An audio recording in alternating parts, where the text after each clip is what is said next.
con este tema. México asume la presidencia del Consejo de Seguridad de la ONU por el mes de noviembre. Le agradezco a mi querida Alina Duarte, nuestra corresponsal Alina Duarte, que también le entra a estas mesas de diálogo. Querida Alina, te mando un abrazo. Buenos días todavía.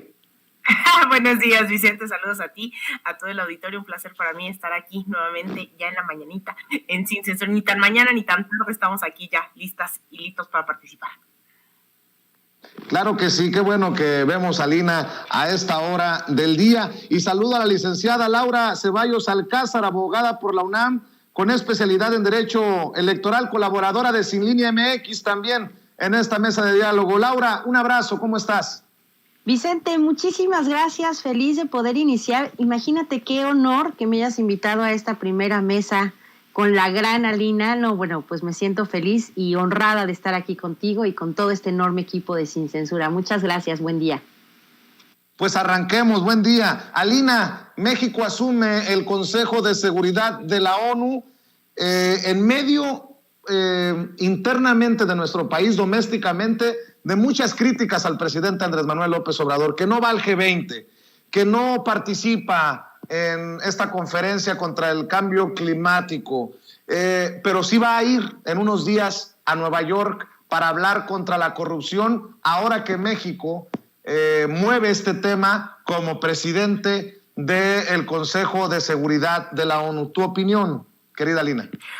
Pues mira, Vicente, yo quisiera empezar diciendo que es el Consejo de Seguridad de la ONU, es el órgano más importante, yo creo, si bien se habla de lo democrático, de la Asamblea General que cada año sesiona y que hace unos días justamente veíamos esta sesión como cada septiembre, cada tercera semana de septiembre se lleva a cabo esta sesión de la Asamblea General.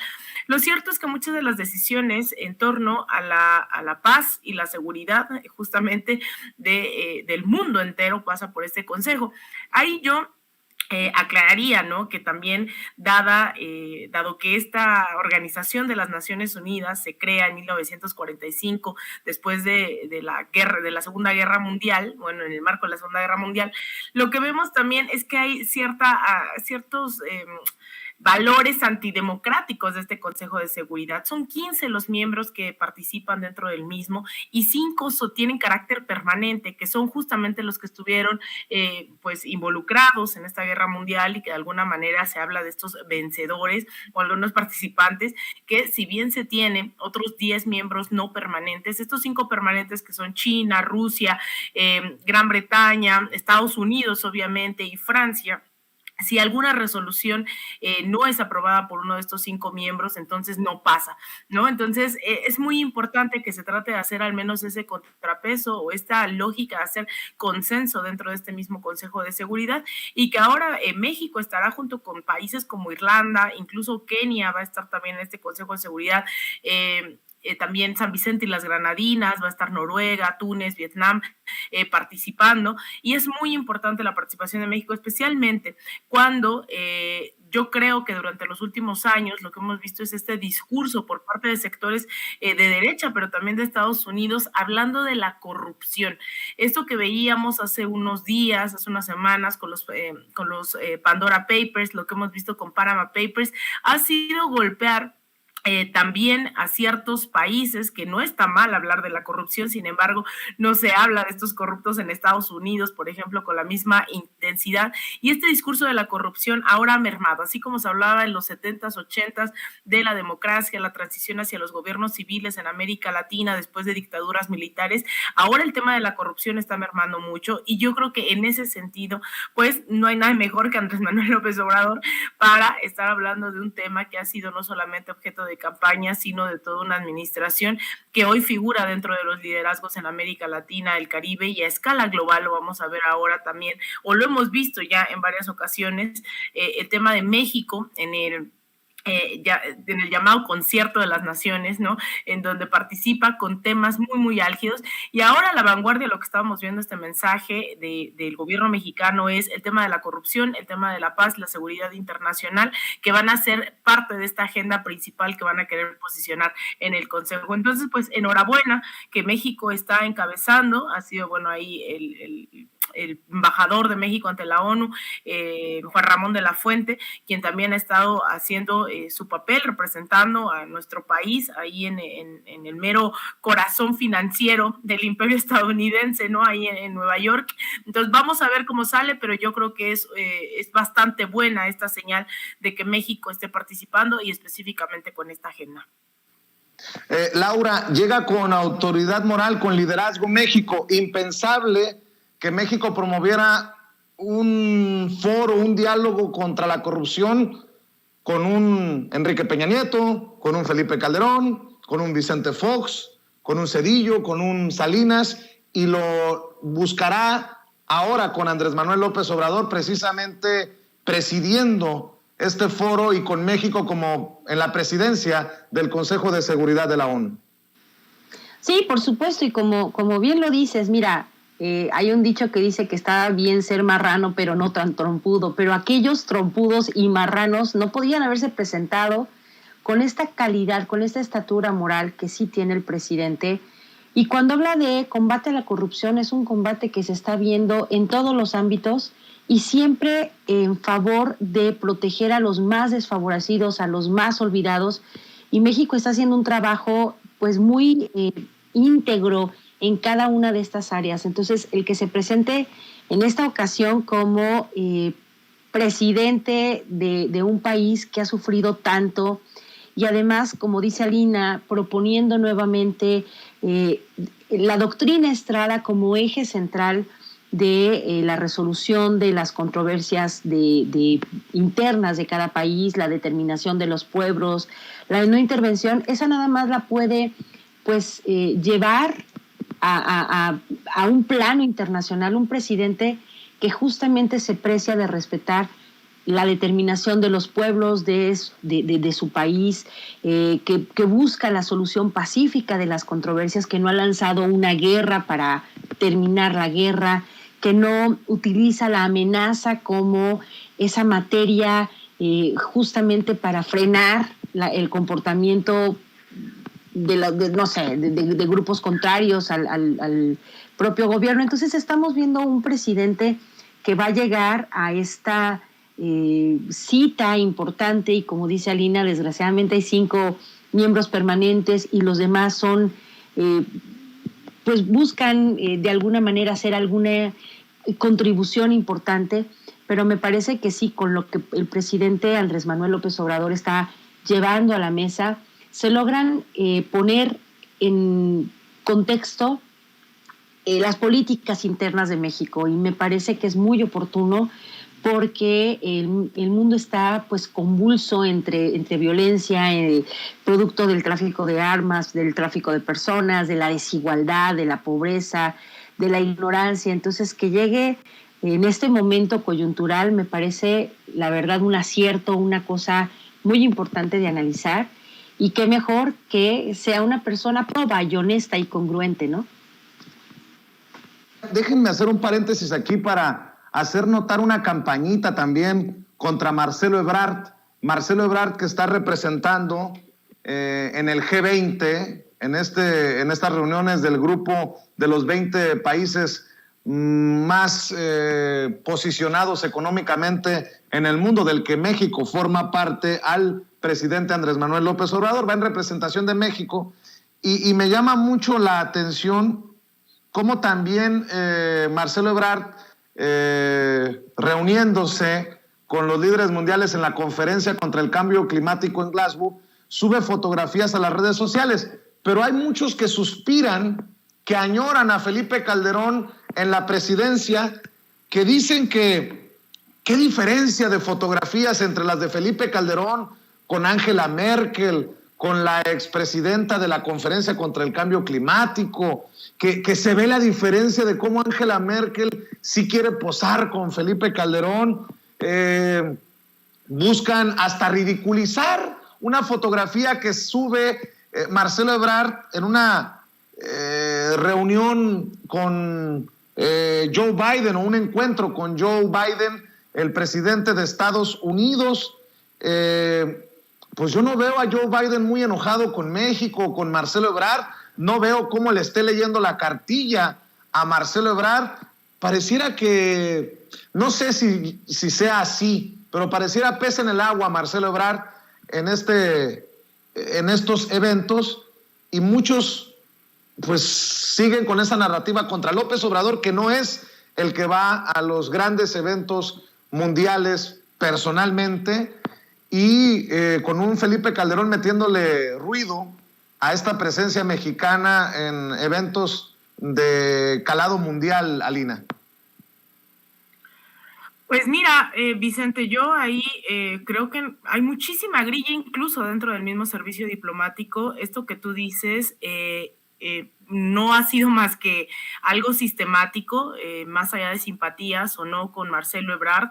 Yo veía, y lo estoy buscando ahorita, se llama Gutiérrez Canet, que es el esposo de la ex embajadora Marta Bárcena en Washington, ¿no? A quien bueno, dicen hasta aquí mi gestión como embajadora, y es muy sabido que había muchos pleitos internos entre la embajadora, el canciller, que en algún momento la embajadora en Washington también aspiraba a ser canciller, y que tenían reuniones por separado en el momento a mí me tocó estar en Washington cuando lo del TMEC.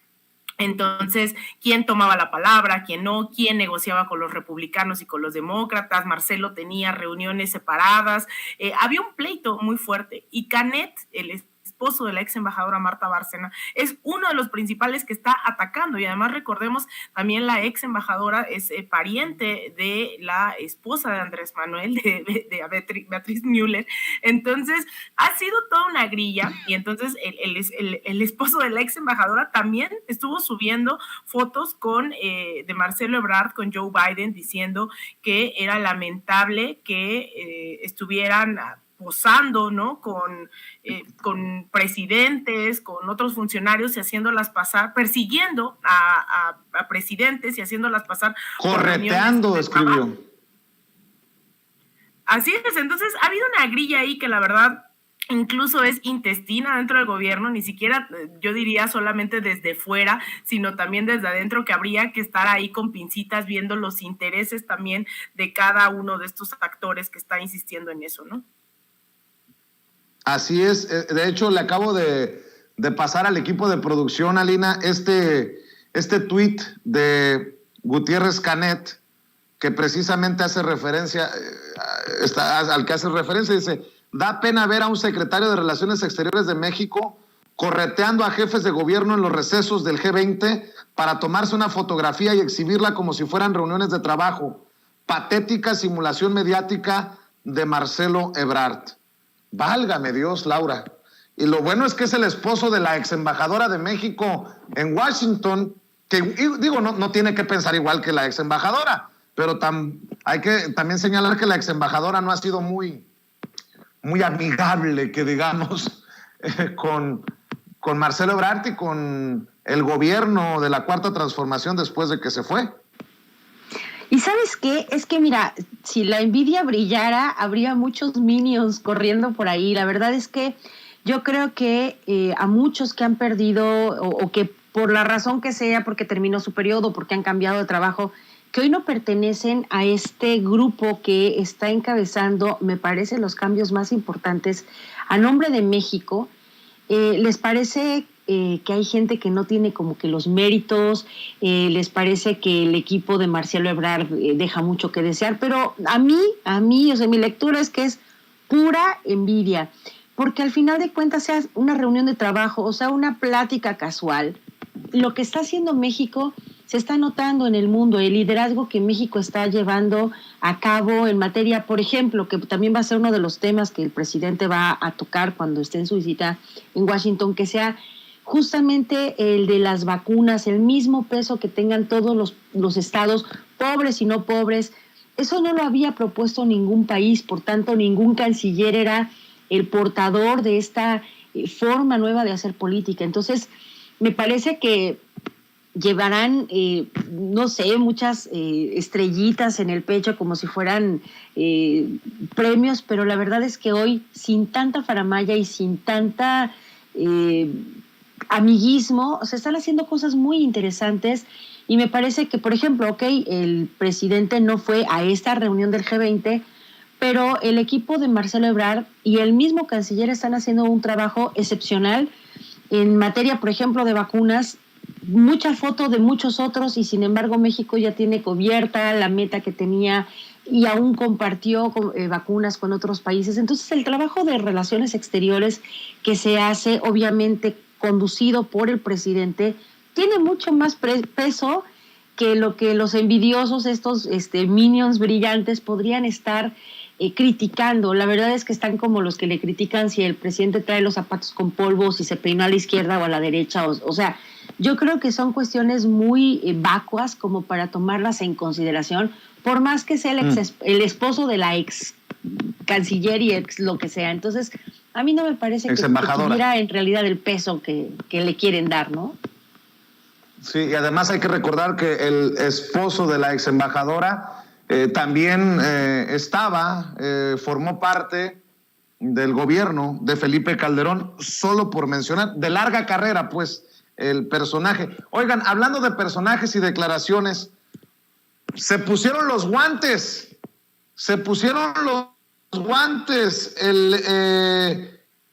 el hermano de Margarita Zavala y Manuel Barlet Díaz, el director de la Comisión Federal de Electricidad. Juan Ignacio Zavala, el cuñado de Felipe Calderón, escribió una columna, El Pornógrafo, que publica en el Financiero, y escribe, y ya le contestó Manuel Barlet. Leo primero lo que escribe Juan Ignacio Zavala.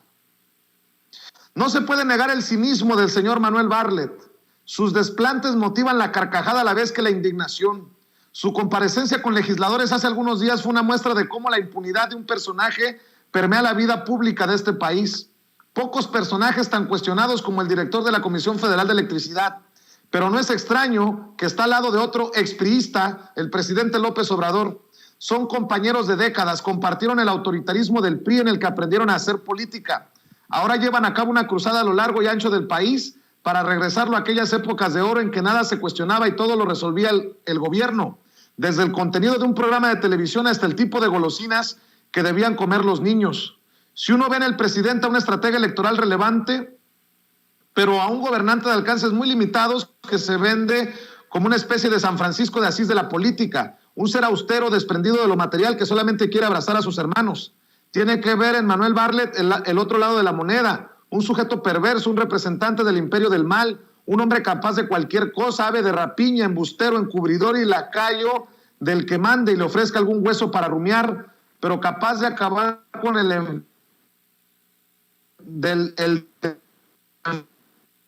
frente con cualquier asunto turbio o escandaloso de gobierno en las últimas décadas, fraudes electorales, crímenes, corrupción, cualquier tipo de tropelías, escándalos inmobiliarios, nepotismo. Barlet siempre aparece y ahora lo hace en el esquema de imponer una visión retrógrada sobre la energía. Y sigue escribiendo y cierra en su columna Juan Ignacio Zavala, el hermano de Margarita Zavala y cuñado de Felipe Calderón. Así pues, ya sabemos de los amaciatos y del aplaudidor desenfrenado que ve en su desempeño público una suerte de proyección de sus prácticas sexuales. ¡Ah, cabrón! Poco a poco uno puede imaginar lo que sucede en la 4T. Una plática de López Obrador con Barlet lleva necesariamente a imaginar una conversación entre un par de viejitos libidinosos, un bullor y un pornógrafo. Así escribe Juan Ignacio Zavala. Pues ya le contestó Manuel Barlet y escribe en Twitter: a la opinión pública comparto la carta aclaratoria enviada del Financiero a propósito de la columna El Pornógrafo de Juan Ignacio Zavala. Con hoja membretada de la Comisión Federal de Electricidad, Ciudad de México, a 29 de octubre de 2021. Señor Enrique Quintana, vicepresidente y director general editorial del Financiero. En relación con la columna El Pornógrafo, firmada por Ignacio Zavala y publicada en el Financiero el 29 de octubre de 2021, me permito hacer las siguientes aclaraciones. En un arrebato carente totalmente de argumentos, el autor expone lo siguiente: Manuel Barlet no fue otra cosa en ese sexenio, no ha sido otra cosa en los demás, un pandillero, un golpeador que ofrece sus servicios, lo mismo para la extorsión que para la defensa de la política energética. Es un porro de postín, un cadenero de alcurnia que se alquila pero cobra bien. El autor no distingue entre un tema político y uno de interés nacional, la defensa de los recursos nacionales que beneficien a los mexicanos. valiéndose de invectivas, elude los datos concretos del asunto en cuestión. ¿Quién es el golpeador? No hay un solo argumento o dato en su diatriba. Invito al señor Zavala a informarse sobre cómo llegamos aquí. ¿Por qué no le pregunta a su cuñado, Felipe Calderón, qué le dieron las empresas extranjeras a cambio de exentarlos del pago por usar las redes eléctricas mexicanas? Apelando al derecho de réplica que constitucionalmente nos asiste, le solicito tenga a bien publicar esta carta aclaratoria. Atentamente, Manuel Bartlett Díaz, director general de la Comisión Federal de Electricidad. Pues brutal, una carta corta de Manuel Bartlett a Lina, la comentamos a Lina Laura, cuando pregunta, ¿por qué no le pregunta a su cuñado Felipe Calderón qué le dieron las empresas extranjeras a cambio de exentarlos del pago por usar las redes eléctricas mexicanas? Fuerte. Se quitaron las máscaras y se pusieron los guantes, Alina. Totalmente de acuerdo. Yo creo que esto que ha venido pasando durante las últimas semanas, la parte de esta frase, ¿no?, que ha dicho Bartlett y que los volvió locos, yo lo vi en redes sociales, en todas las declaraciones, cuando dice que el fraude del 88 fue resultado del amaciato entre el PAN y Salinas de Gortari, como que todavía no procesan, ¿no?, esa frase, que al final también eso, ¿no?, es equilibrar y saber que Bartlett, pues también no es que sea santo de nuestra devoción, ni mucho menos, y cuando les da este revés, ¿no?, diciendo, pregúntenle a Felipe Calderón, que por cierto, ahorita estamos también y tenemos que estar muy al pendiente de la COP26 que se está llevando a cabo en Glasgow. Felipe Calderón está allá y eso es lo peligrosísimo, ¿no?, de hablar de este capitalismo verde, de este medio ambiente rentable. Ahora resulta que Felipe Calderón, quien se dedicó a beneficiarse, ¿no?, a acabar con el SME, a acabar con lo público para volverlo privado en beneficio de unos cuantos miembros de estas élites, ahora nos vienen a hablar de medio ambiente y nos vienen a hablar de cuánta cosa que nadie les cree más que fuera de México. Entonces yo creo que todavía no han terminado de procesar esto que traen ahí atorado, ¿no?, en la garganta. Todavía siguen bastante enojados, ha habido muchas reacciones de odio a Bartlett, pero al final creo que se entiende, ¿no?, y la gente... Yo veía también como parte de estas reacciones, hay un respaldo, ¿no?, inevitable dentro de la gestión que se está haciendo, y sobre todo que estos golpes hay que tenerlo en contexto. Van a venir cada vez más duros. Yo insisto en lo histórico que significa ahora esta reforma eléctrica, este tema del litio, y que hay que estar bien preparados, ¿no?, y con la funda desenvainada, porque este tipo de discusiones que parecieran superfluas al final son todo un modus operandi de la derecha para tratar de deslegitimar absolutamente cualquier decisión que afecte los intereses de estas élites que se habían venido viendo beneficiadas durante décadas, durante todo el PRI, durante todo el PAN. Así que van a venir, yo creo, aún golpes más fuertes, ¿no?, de descréditos, sea a través de los medios, sea a través de legislativos, sea a través de las mismas empresas, saboteos, ¿no?, sabotajes. Entonces vamos a tener que estar también ahí muy, muy al pendientes de lo que se viene. Así es, Laura. Pero no tan trompudo. Pues estos del clan Calderón Zavala andan con todo, andan bravos. Andan bravos, andan además, ¿sabes qué?, con la cartera muy a flor de piel, porque les está pegando duro, por un lado, la exhibida, la cobrada que pues al final de cuentas van a tener que apechugar.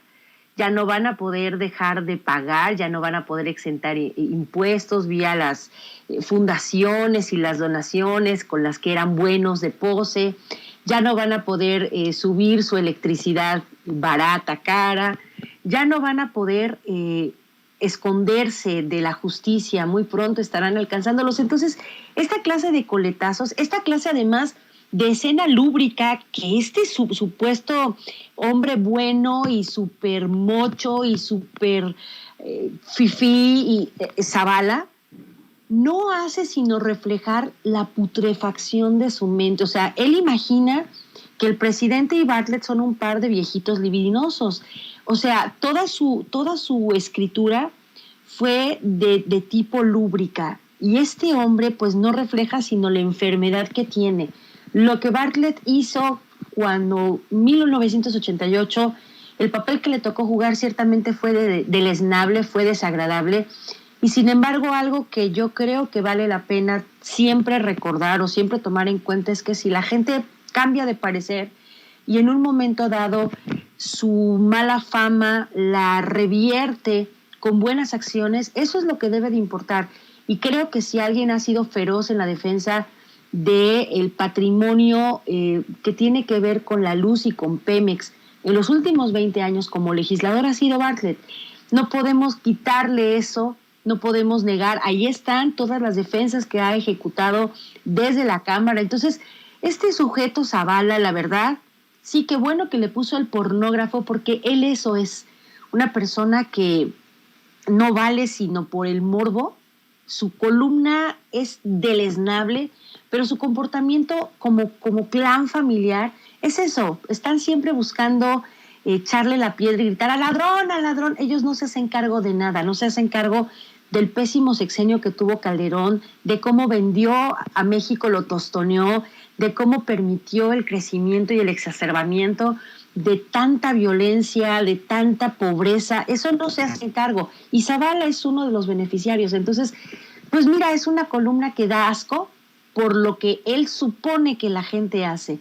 Pero viniendo de quien viene, pues también otro minion, o sea, brilla por la envidia, por el coraje, porque su enano cuñado, que quiso hacer un papel de héroe, los dejó a todos ellos embarcados en una situación muy lamentable, queriendo defender una violencia, justificarla como si de verdad valiera la pena alguna de las acciones que Felipe Calderón ejecutó como presidente y ahora pues como personero de Iberdrola ante los que están vendiendo o comprando o moviendo la energía en el mundo. Entonces, lamentable, pero yo creo que una muy buena respuesta, como dice el presidente, buena, y si es breve, doblemente buena, categórica y contundente, ¿no? Oigan, les propongo otro tema, madrinas, ya que son las madrinas de esta primera mesa de diálogo para la primera edición de Sin Censura con Vicente Serrano. Dice Ricardo Monreal, quien fue a la toma de protesta del profesor Rubén Rocha Moya como gobernador constitucional de Sinaloa: creo que le voy a ganar a los dos en 2024 en relación a Marcelo Ebrard y Claudia Sheinbaum. Me faltó Rafa con su risa, pero ahí va. Ricardo Monreal habló sobre las candidaturas en Morena rumbo a la carrera presidencial de 2024, en la que se mostró muy seguro de vencer a Claudia Sheinbaum, jefa de gobierno de la Ciudad de México, y al canciller Marcelo Ebrard, posibles presidenciables. Creo que le voy a ganar a los dos, dijo. Afirmó que saldrá triunfador en las elecciones primarias del partido para elegir candidato a la presidencia en 2024. En entrevista en el programa Viva la Noticia de Sinaloa, por la protesta, la toma de protesta de Rubén Rocha Moya como gobernador de Sinaloa, el coordinador de los senadores de Morena se dijo confiado en vencer a sus contrincantes, quienes muy probablemente sean, dijo, la mandataria capitalina y el canciller, y cito: será una contienda respetuosa. Creo que hasta ahora, con seriedad, sin excluir a nadie, veo en el horizonte a Marcelo Ebrard, que ha hecho muy buen trabajo, excelente trabajo, diría yo, y Claudia Sheinbaum, que es una buena jefa de gobierno. Así que va a ser una contienda respetuosa en su momento, pero creo que le voy a ganar a los dos. Al norte le toca tener un presidente de la República. Yo soy de Zacatecas y somos parte del norte, dice. ¿Cómo ves, mi querida Lina Duarte? Ay, mira, Vicente, yo hay cosas que trato de mantener la calma, pero lo de Monreal me supera bárbaro, porque yo creo que ahí hay una ambición tal que además ya tenemos muestras incontables de quién es Monreal, ¿no? Simplemente les cuento, tuve que dejar mi nido Xochimilca y me mudé a la Cuauhtémoc. No sé por cuánto tiempo voy a estar en la Cuauhtémoc, pero justamente un personaje como Sandra Cuevas terminó ganando la alcaldía de la Cuauhtémoc porque Monreal operó en contra de Morena, operó en contra de la Alianza Progresista y ganó el PRI-PAN-PRD. Es un personaje que no tiene principios, que está pensando todo el tiempo tiempo en si va a ser presidente. Además, esto de le toca al norte un presidente, como si la presidencia fuera una tómbola y entonces cada sexenio vamos a agarrar uno del norte, luego otro del sur, y no por las capacidades, pero sobre todo por las gestiones y el respaldo popular, que al final de eso se trata la elección en la democracia, ¿no? Se trata de respaldar a las o los pues candidatos que sean aptos para disputar este puesto, ¿no? Que al final también hay que tenerlo claro que tú has sido testigo, Vicente, de cómo de repente pongo temas y la gente me dice, Alina, no le hagas el juego a la derecha, ¿no? Pero también hay sectores de la derecha que hemos visto en estos 3 años, cómo se han ido apoderando de lugares en instituciones, del partido, ¿no? Hoy en el poder de Morena, y que ese silencio ha ayudado muchísimo y que hoy la gente ya lo tiene clarísimo. Cada que íbamos en el tema de la consulta popular, por todo el país, era un común denominador la queja de nombres y apellidos dentro y fuera del gobierno, dentro y fuera del partido. Y yo creo que si hay un nombre, ¿no?, que aglutina a muchísimos ambiciosos y detractores también de sectores de la izquierda, hoy es Monreal, ¿no? Y no lo digo yo, lo dice la gente en las calles.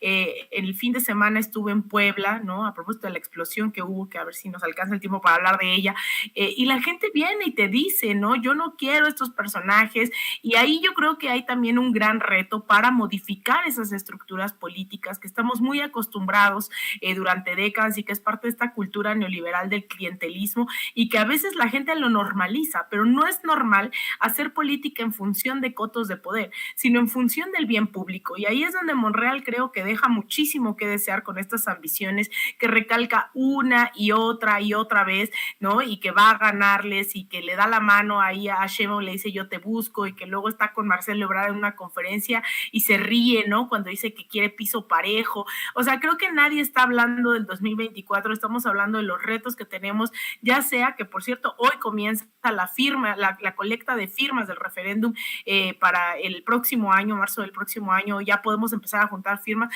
La gente está hablando de eso, la gente está hablando de organización popular, la gente está hablando de los comités en defensa de la 4T, y este hombre se la pasa, hable y hable de quién va a ocupar la presidencia. Entonces yo creo que ahí sí le doy la razón al presidente Andrés Manuel, ¿no?, cuando dice tonto es quien piensa que el pueblo es tonto, y la verdad es que estar pensando en candidaturas y liderazgos más allá del bien común, la gestión, la solidaridad, pues creo que a la gente ya a estas alturas ya no es tan fácil de engañar.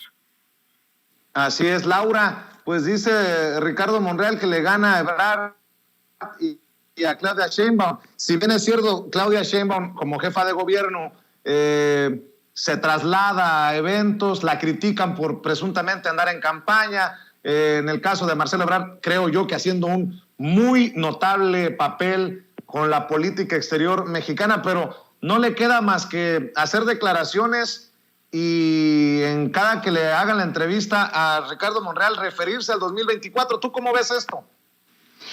Yo creo, la verdad es demasiado temprano porque el sexenio está dando grandes actos de diferentes secretarios. A ver, imagínate tú una Andrea Chávez contendiendo por la presidencia con Monreal, por ejemplo. Pues obviamente creemos mucho más en una Andrea Chávez, por ejemplo. Y también el presidente dijo que hay muchos en la carrera por el relevo, y si queremos que la 4T prospere y que dure, que sea una carrera de larga duración y no un sprint de solamente 6 años, tenemos que pensar una persona que obviamente no vaya en persecución del poder nada más por salir en la foto. Tenemos que ver cuáles han sido las principales ideas que han movido a la persona que en 2 años y piquito, salga a buscar justamente la presidencia. Creo que hoy Morena está teniendo bastantes problemas para volver a aglutinarse. Hay demasiadas facciones, hay demasiados personajes que han creído tener el derecho divino el dedazo del presidente. Me parece que a Monreal le queda muy mal estar hablando hoy de poderle ganar a Ebrard o a Claudia. Le queda muy, muy larga la carrera, y creo que si se tratara de méritos, ha tenido muchos más méritos en este caso, pues Ebrard ha tenido muchos más méritos Claudia Sheinbaum, pero también Rocío Nale, por ejemplo, por poner a otra mujer aquí en el escenario. Y creo que hablar de que ella se ve como ganador, lo está haciendo ver ante la gente que pudiéramos votar para que alguien fuera el candidato, porque además primero tiene que buscar ganar dentro de Morena como candidato y luego lanzarse a ver si jala. Y creo que lanzarse desde ahorita es demasiado atropellado porque su nivel de negociación tiene dudosas procedencias, siempre como que está jalando agua nomás paso molino y a la gente no le gusta. Y si tú le preguntas, como dice Alina, aquí mi comadre, ya somos comadres porque como somos madrinas de este espacio, aquí mi comadre Alina Duarte, si la gente le preguntas, te va a decir que tiene otras preferencias, pero no precisamente a Monreal como su gallo, ¿no? Entonces, creo que le queda demasiado temprano el proclamarse ganador de algo que ni siquiera está puesto ahorita en la palestra. Y siendo mujer, y lo tengo que decir, y no soy de causas así súper arrojadas, pero yo creo que la presidencia de 2024 muy bien pudiera estar ocupada por una mujer, porque en este gabinete hay diputadas, hay senadores, o Antares Vázquez, imagínense un Antares Vázquez, que soy su fan, en la candidatura. Creo que hay muchas buenas mujeres que pudieran estar en esa pelea, en esa búsqueda por la candidatura, y creo que decirle al señor Ricardo Monreal, espérese tantito y deje que a nosotros, el pueblo, decidamos y votemos por el que creemos que va a hacer un buen trabajo, y adjudicarse ahorita un triunfo es un poco más que temprano, ¿no? Así es. Permítanme proponerles para cerrar la última y nos vamos. Y es precisamente sobre Morena. John Ackerman, el académico John Ackerman, defensor de la Cuarta Transformación, por cierto, muy criticado en los últimos meses, luego de aquellas diferencias por su apoyo a Irma Eréndira Sandoval, su esposa, secretaria de la Función Pública, su respaldo al hermano de Irma Eréndira Sandoval como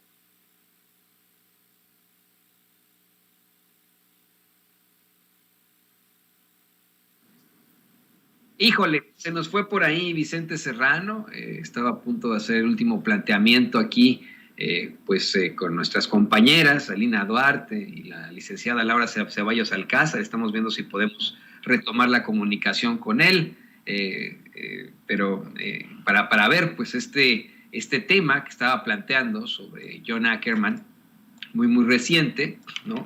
Pero bueno, primero quiero saludar, aprovechando que las tenemos, a las madrinas de este espacio, de estas mesas de análisis aquí en Sin Censura, las madrinas que tenemos. Pero bueno, ¿cómo estás, querida Lina, licenciada? ¿Cómo le va? Muy buenas tardes. Hola, ¿qué tal, Toño? Saludos a ti, nuevamente a todo el auditorio, y aprovechando ahorita me metí al chat ahí de Sin Censura cuando estamos hablando de Monreal. La gente efectivamente está mandando ahí sus críticas, ¿no? Y que yo creo que más allá de una mesa de análisis esto da para bastante. Entonces la gente sabe perfectamente quiénes son estos personajes, y bueno, ya quiero ahí entrarle a ver qué dice Ackerman. Eso me lo perdí. Alguien que sí coincido con Vicente, ha sido bastante criticado por su apoyo a, él y su esposa Irma Eréndira Sandoval, quienes en algún momento había ruido en el pasillo diciendo que ella también era presidenciable, ¿no? Apoyando ahí a su hermano Almícar Sandoval en contra de Salgado Macedonio en Guerrero. Entonces vamos a ver ahí de qué. Mientras te mando un abrazo a ti, Toño, y también ahí ya a mi comadre, ¿por qué no? Miren, gracias, Toño. Está Vicente con nosotros. Adelante, Vicente, perdón. Sí, gracias, Toño, siempre por estar al pendiente. Gracias, Alina, gracias, Laura. Les proponía para cerrar la columna que publica en La Jornada John Ackerman. Hoy se publica esta columna. Dice John Ackerman: crece y se consolida un silencioso pero potente movimiento dentro del partido gobernante a favor del rescate del principal instrumento político de la Cuarta Transformación de las manos de los oportunistas que quisieran convertirlo en un nuevo PRI. Cuesta trabajo romper con la vieja cultura política de los pactos y los acuerdos en lo oscurito. del centralismo y de la simulación, del caudillismo y de la obediencia ciega a la línea real o imaginaria de los jefes máximos. Pero cada vez más militantes y líderes de Morena van abriendo los ojos con respecto a la urgente necesidad de actuar antes de que sea demasiado tarde. Si se pretende que la Cuarta Transformación sea un fenómeno transeccional que perdure más allá de las elecciones presidenciales de 2024, es necesario que Morena se consolide como un partido fuerte, plural, participativo y firmemente arraigado en las bases. De lo contrario, si se convierte en un simple aparato electorero al servicio de pequeñas sectas interesadas en llegar a puestos públicos, el actual proceso de profunda transformación política llegará a un abrupto fin el 1 de octubre de 2024, fecha en la cual le toca a Andrés Manuel López Obrador entregar la banda presidencial a su sucesor. Morena nació como un movimiento libre y democrático que enarbola y defiende una nueva cultura política. Cuando fungía como presidente del partido López Obrador, siempre respetaba los estatutos y sometía las decisiones claves a los cuerpos colegiados. Nunca rehuía al debate y jamás censuraba o buscaba manipular las reuniones del partido. Pero la actual dirigencia camina en sentido contrario. En la sesión del Consejo Nacional celebrada este sábado 30 de octubre, tanto Mario Delgado como Berta Luján, presidenta del Consejo Nacional, recurrieron a reprobables prácticas propias del viejo régimen. En primer lugar, Luján incumplió su promesa pública realizada en la sesión del Consejo Nacional del 3 de octubre de emitir de inmediato la convocatoria para una nueva sesión, ello con el fin de darle tiempo a Delgado para que operara con los consejeros nacionales. Segundo, cuando Luján finalmente emitió la convocatoria el pasado 15 de octubre, incumplió de nuevo con su palabra al no incorporar una sola de las excelentes propuestas realizadas por los consejeros nacionales a favor de la institucionalidad y la democratización del partido. Tercero, en franca violación al Estatuto de Morena, a Luján se le olvidó circular previamente a los consejeros nacionales el texto de los lineamientos de afiliación que tendrían que votar en la sesión del 30 de octubre. Cuarto, durante los 2 días previos a la celebración del Consejo Nacional, la Secretaría Técnica del CEN de Morena organizó reuniones en lo oscurito en un hotel de la Ciudad de México entre la dirigencia del partido y algunos consejeros nacionales con el fin de incentivar su voto a favor de la estructura paralela de Delgado. Quinto, al inicio de la sesión del 30 de octubre, la presidenta del Consejo Nacional incluyó ilegalmente un punto adicional al orden del día con respecto a la autorización o no de la transmisión pública de la sesión vía redes sociales.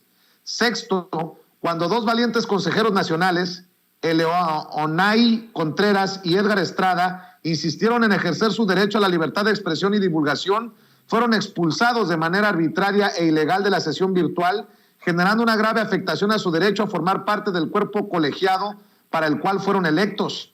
Séptimo, durante el desarrollo de la sesión hubo un abuso en el uso de la palabra de parte de Delgado, quien ni siquiera forma parte del Consejo Nacional, así como un evidente esfuerzo por marginar las voces pro democracia. No hubo transparencia con respecto al listado de oradores.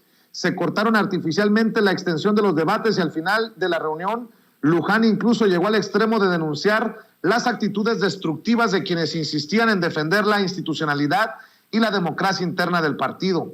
Afortunadamente, a pesar de estos lamentables esfuerzos por manipular la Asamblea, fracasó el intento de enterrar los estatutos de Morena.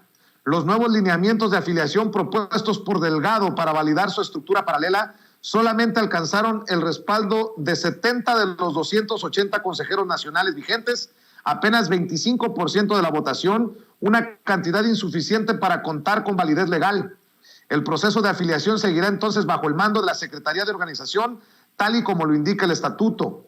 Este resultado demuestra que la militancia de Morena es cada vez menos tolerante frente a la reproducción de las prácticas políticas del pasado y exige ser tomada en cuenta.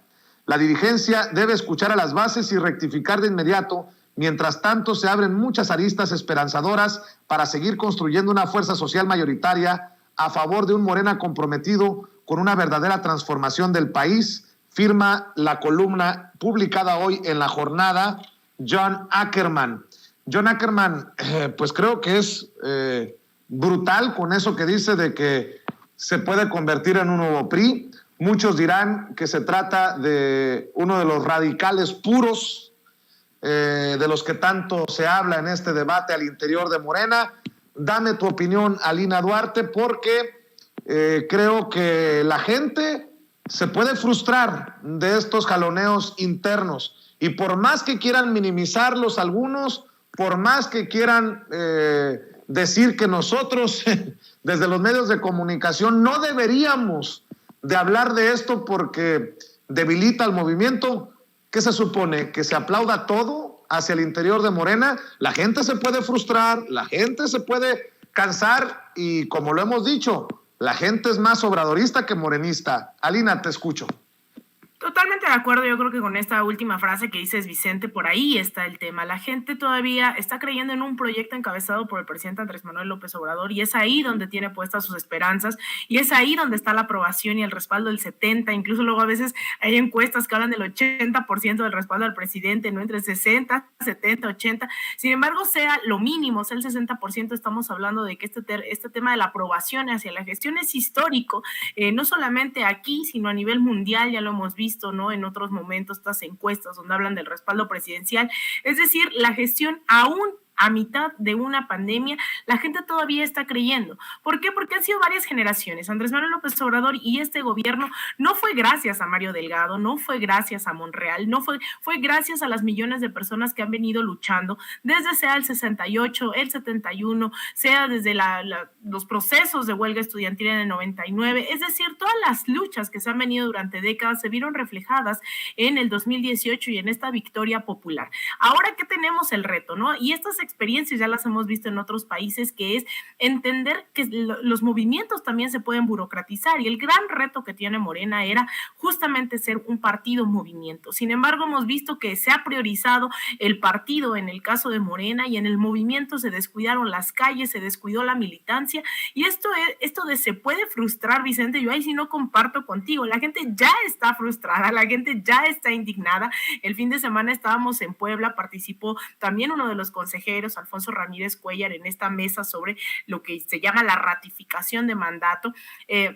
Y la gente le gritaba y le decía, a ver, lleve este mensaje, que es aquí en Puebla las cosas no funcionan y Morena no está a la altura del momento histórico. Y yo creo que es ahí donde esa frustración no tiene que recaer en esperar que está haciendo un partido. El partido es una de las múltiples herramientas que se tiene dentro de la vida política de un país. Sin embargo, fortalecer los movimientos, y esto que yo te decía en algún momento, estos comités en defensa de la 4T me parecen sumamente de avanzada ideología, el que se planteara la formación política ideológica como uno de los objetivos claves de Morena para mí era fundamental.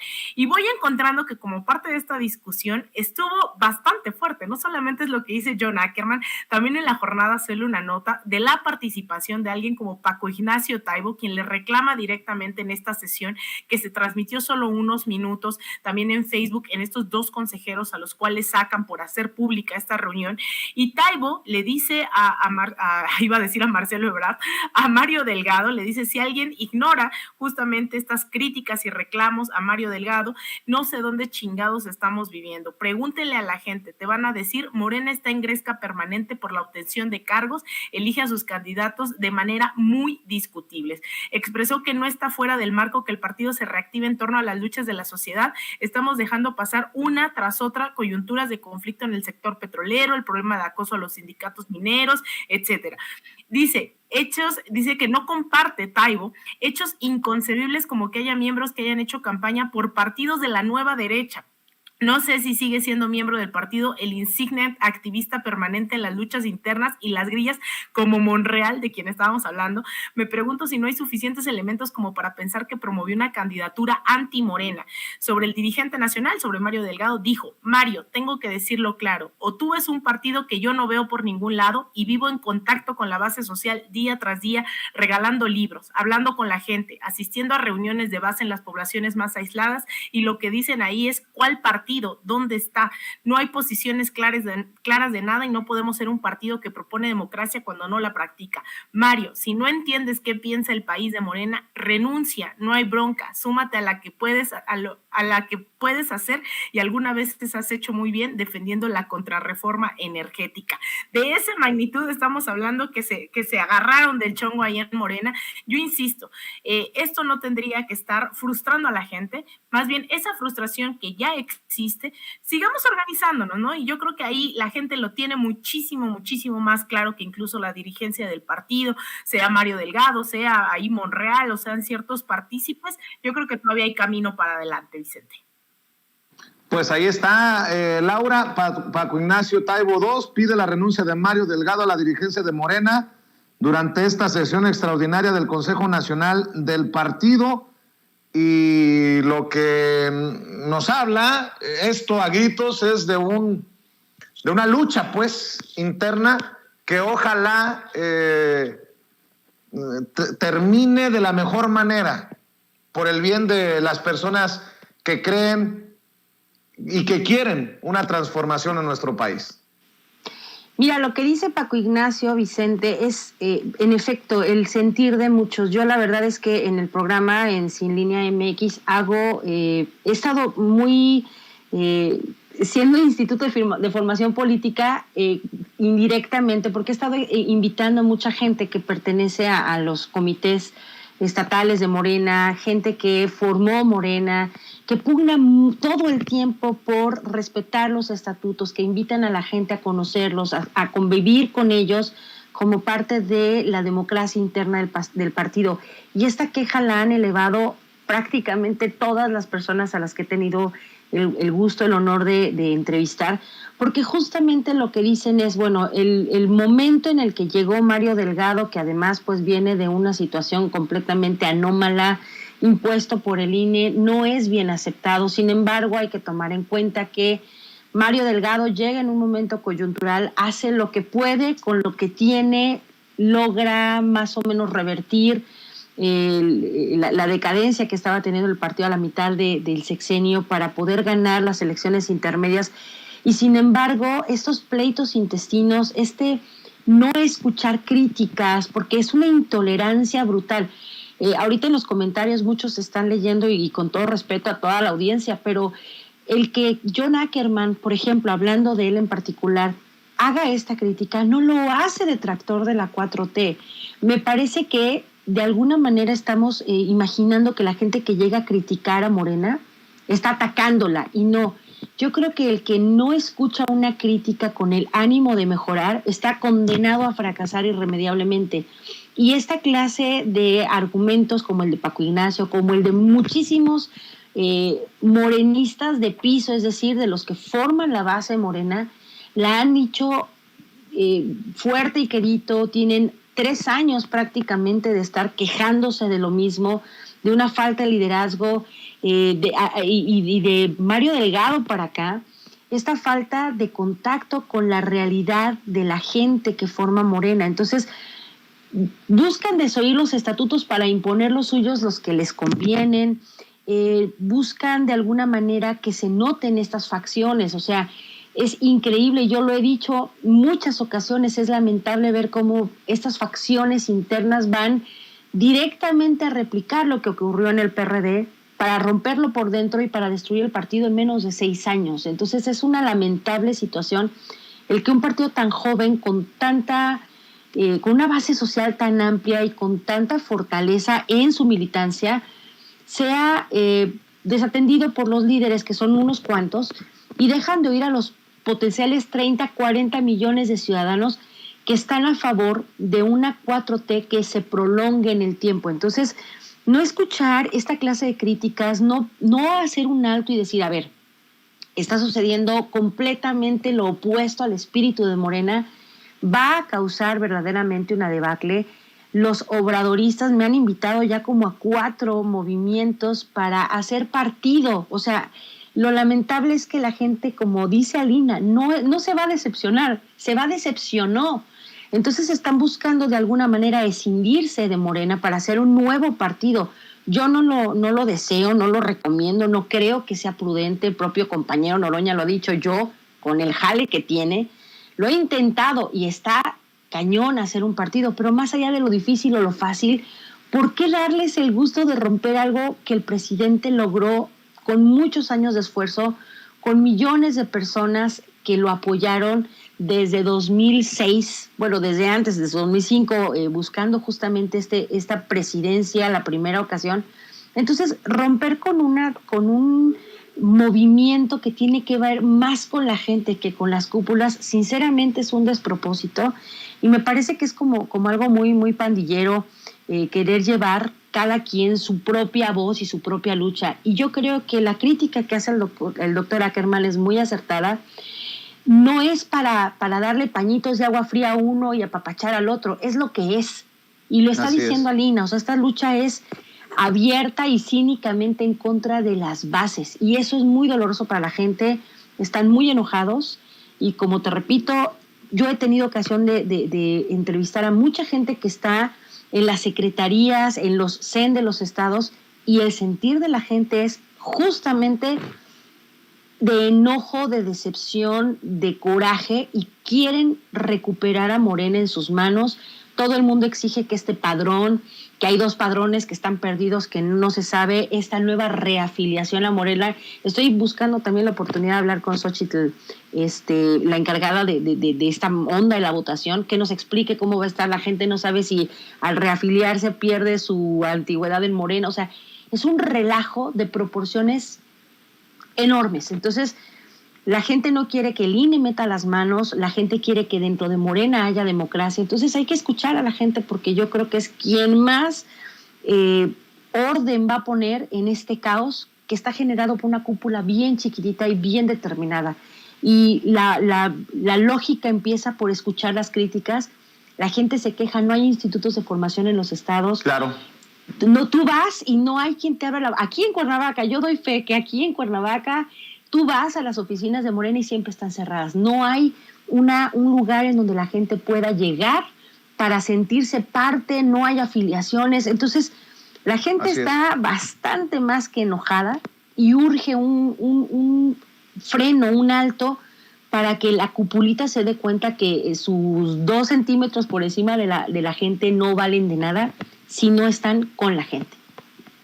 Querida licenciada, ¿por qué no cerramos invitando a la gente para que los apoyen en Sin Línea MX, y ojalá que se consolide esta mesa de diálogo junto a Alina para que la gente busque estas opiniones claras, transparentes, honestas con ustedes? ¿En dónde te pueden apoyar? ¿En dónde los pueden apoyar, querida Laura?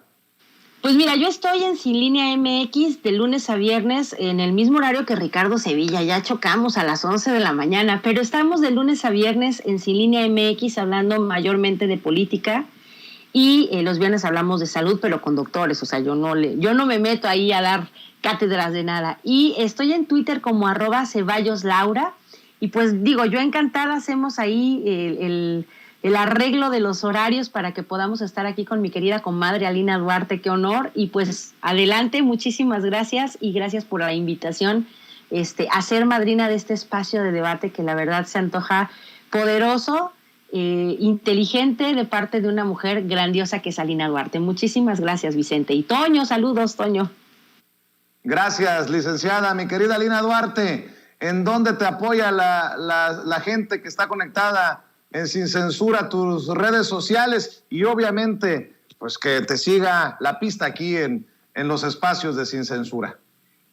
Claro que sí, muchas gracias, Vicente. Nomás para cerrar este tema, decirle a la gente que lo de Morena no hay que minimizarlo. Al final se está jugando, si bien se abrió esta brecha, esta posibilidad histórica, ¿no?, de este sexenio, lo cierto es que nos estamos jugando lo ya ganado y también el futuro de las generaciones. Entonces no hay que minimizar esos debates internos, que al final son debates por intereses y representar a ciertos grupos, ya sea empresariales o realmente populares. A mí me pueden encontrar en Twitter como @AlinaDuarte_, en Instagram _Alina Duarte, en Facebook.com /Alina Duarte Periodista, y también aquí en Sin Censura y en mi canal de YouTube también ahí Alina Duarte. Y pues un abrazo para ti, Vicente, enhorabuena por esta reestructuración. La gente estaba muy preocupada y no me quiero quedar con este mensaje. La señora Noemí y muchas tantas personas en Puebla te mandan un abrazo, dicen que todo su apoyo y que te van a seguir hasta donde dé Sin Censura, que ahí van a estar, así que no te preocupes, ahí tienes a tu barrio que te respalda. Un abrazo a mi comadre, y pues enhorabuena, ¿no? Seguimos y aquí vamos a estar pa'lante, echando pa'lante, como dicen en Sudamérica. Claro que sí, muchas gracias, querida Alina Duarte. Alina Duarte, la licenciada Laura Ceballos, en esta primera mesa de diálogo por las mañanas en Sin Censura. Pues